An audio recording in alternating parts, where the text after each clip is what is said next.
Šodien mums ir 26. datums, skatīsimies, kas aktuāls notiks šodien. Doks beidzot ir listojies biržā. Cik es saņēmu, vienkārši vienreiz dienā ieejot šajā aplikācijā, skaties video beigās.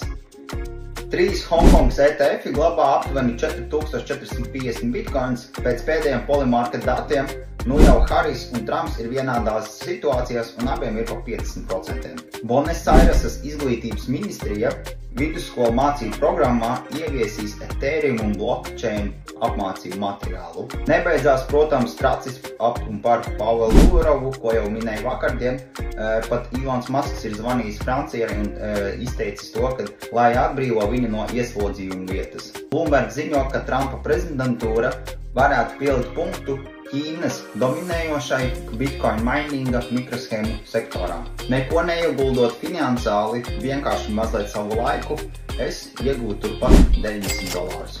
Ja arī tu vēlies izmantot šādas iespējas, vai vienkārši interesē kriptovalūta un vēlies sākt ar to nodarboties, dodies uz profila aprakstu, pievienojies manai Telegram grupai un tiekamies jau tur.